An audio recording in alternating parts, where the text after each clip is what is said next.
Halo, Assalamualaikum. Selamat malam. Hari ini kita mau reaction sebuah video eh, kenapa orang bukan Melayu nggak fasih berbahasa Melayu. Oke. 95% anak Cina pada hari ini ke sekolah Cina. Sekitar 5% sahaja yang tidak ke sekolah Cina. Jabatan-jabatan kerajaan pun mengadakan majlis tertentu. Saya dengar pun marah. Majlis flag off, majlis kick off. Ni apa benda ni? Itu majlis rasmi kan? Jabatan kerajaan perlu menggunakan bahasa Melayu dalam kapasiti dia sebagai bahasa rasmi. Sebenarnya kita ada masalah di negara kita. Kita gagal dalam beberapa aspek pembentukan negara bangsa.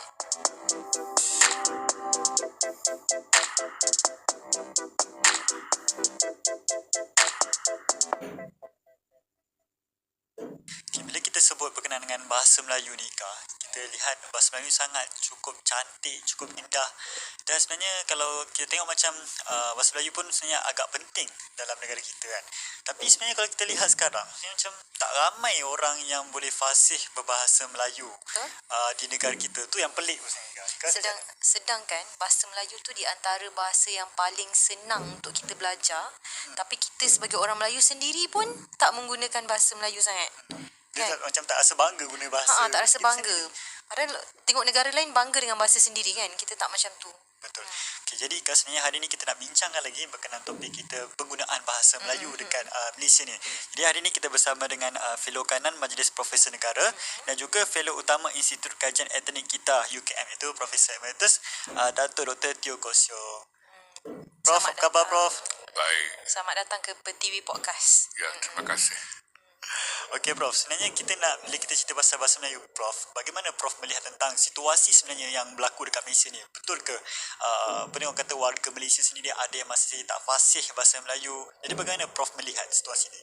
Ya, setelah kita menubuhkan negara 67 tahun saya kira, malang sekalilah kita masih mendapati ramai warga negara yang tidak boleh berbahasa negara dengan baik. Jadi ini sesuatu yang tidak berlaku di Profesor tempat-tempat lain, Datuk. iaitu warga negara tidak mengetahui bahasa negara. Jadi di Malaysia malang sekalilah bahasa Melayu adalah satu-satunya bahasa negara yang tidak diketahui sepenuhnya oleh warga negaranya sendiri. Jadi saya kira cukup malang lah. Dan kalau ditanya mengapa, banyak sebab lah. Antaranya ialah sikap lah. Iaitu warga negara kita tidak mempunyai sikap yang positif terhadap bahasa Melayu, itu bahasa negara kita. Dan sikap ini kita dapat lihat dari segi pemikiran mereka bahawa bahasa Melayu itu tak penting, dan juga tingkah laku mereka terhadap bahasa Melayu itu. Sebuah identitas. Ya, kita dapat lihat pada iklan-iklan dan sebagainya.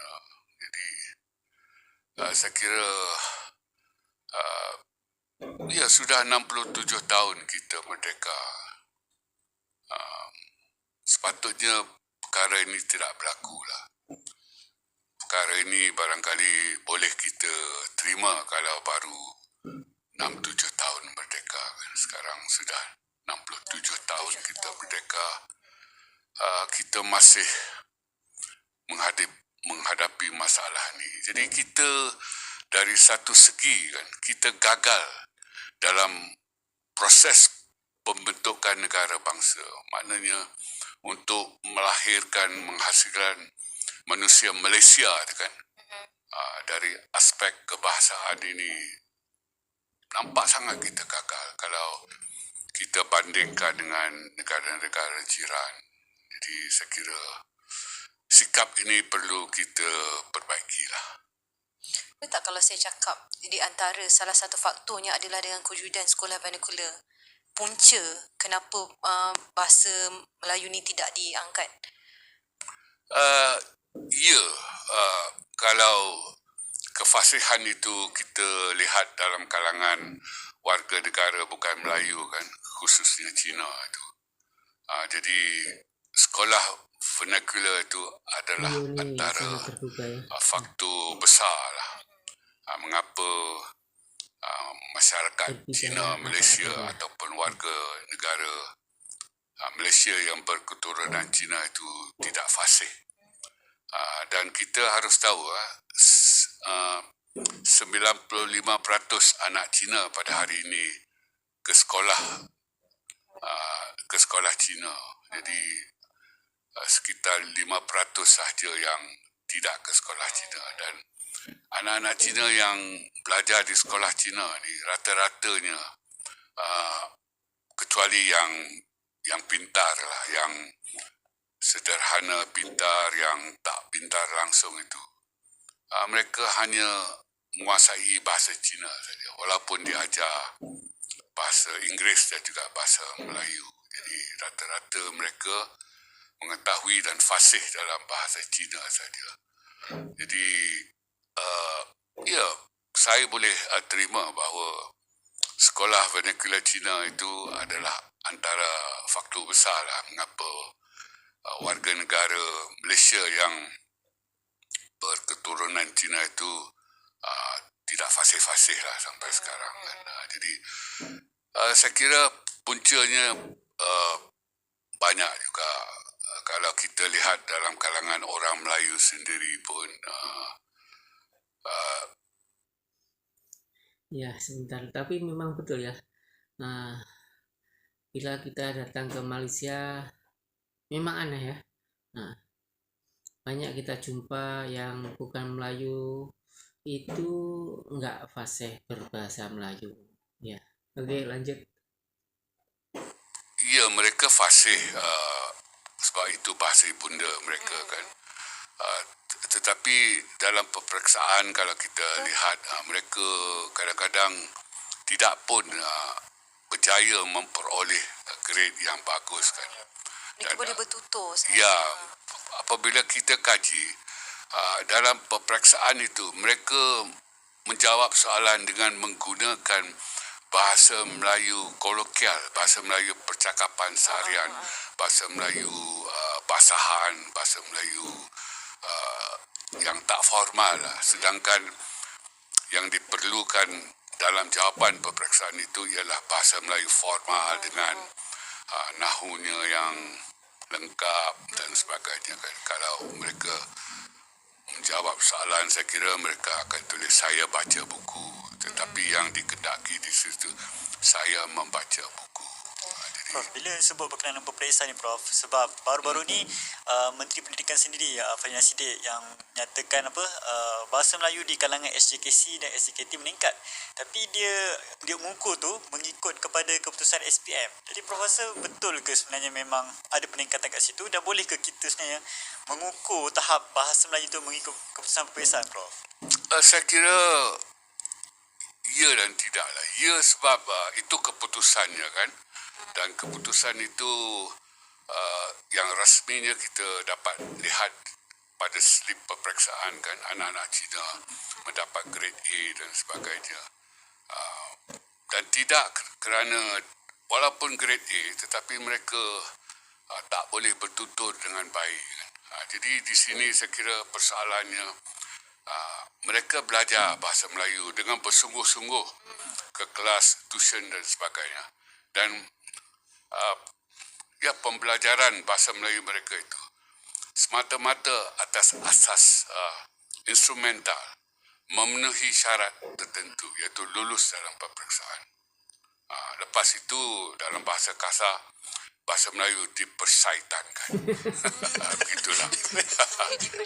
Ataupun bahasa kolokialnya dipersaitankan lah.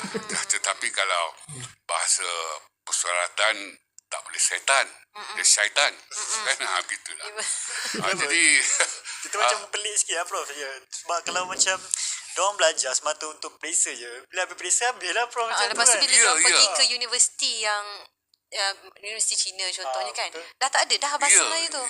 Ya, sebab dalam mempelajari bahasa, tak kira bahasa apa-apa pun, ada dua. Profesor ini sangat terbuka ya. Berbicara bagi tahu apa adanya ya. Dua dorongan. Satu instrumental, iaitu untuk lulus peperiksaan saja. Satu lagi integratif, iaitu untuk menjadi sebahagian daripada komuniti bahasa itu. Ya, ini tidak berlaku dalam kalangan orang-orang Cina kan. Secara umumnya ini tidak berlaku. Jadi mereka belajar betul, hafal karangan dan sebagainya, dan grade-nya memang A, tetapi mereka tak dapat bertutur dengan baik.